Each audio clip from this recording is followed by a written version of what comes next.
kuko yaravuze ngo nshize urugi rwuguriye imbere yawe ntawe ushobora kugugara. Iyo nuguruye ntawugara kandi iyo nugaye ntawugurura.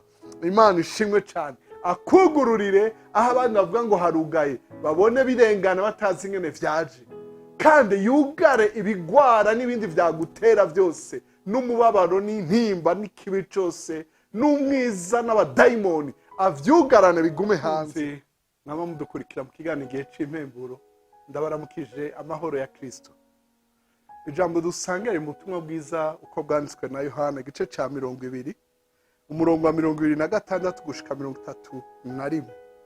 Yohana igice ca 20 umurongo wa 26 gushika 31 handitse ngo, umutwe w'amajambo handitse ngo Yesu yongera kwiyereka abigishwa uko ari 11.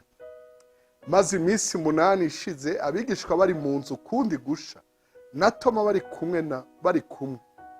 Yesu araza, inzugi zari zugaye, abahagarara hagati ati amahoro abe muri mwebwe. Maze abwira Toma ati zana hano urutoke rwawe, urabe ibiganza vyanje, zana n'urushi urushire mu rubavu rwanje. Ntacuba utizera ariko ube uwizeye. Toma aramwisha ati mwami wanje kandi Imana yanje. Yesu aramubwira ati wijejwe nuko umbonye. Hahirwa abatarinze kubona yamara bakizera.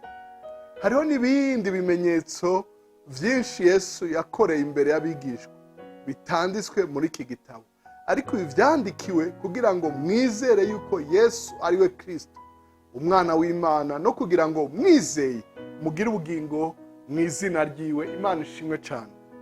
Mukundwa uriko uradukurikira uri wenyene canke abadukurikira muri benshi nkuko twama tuvyumva, nkundira ndakuzanira ijambo kuri uyu munsi w'umunani, Pasika imaze kuba. Haleluya. Ndavuze ngo Pasika ni igihe inyishu yawe icaho inzugi zugaye. Haleluya. Pasika ni igihe inyishu yawe irengana inzugi zugaye. Bibiliya iratubara ko Yesu ari we nyishu yacu, ari we yaje nk'inyishu twari dukeneye, yaje nk'ivyirato vyacu, yaje nk'ivyizigiro vyacu, yaje nk'ikimazi gihimbara Imana.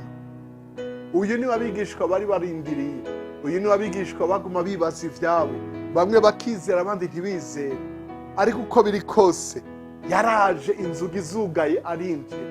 Ndakwifurije kubona kuri uyu munsi w'umunani n'iminsi zokurikira ubona inzugi zugaye mugabo inyishu yinjira, ivyawe birengana imitego y'ababi, imitego y'umwiza, imitego y'umugwanizi yugara ariko ukarengana.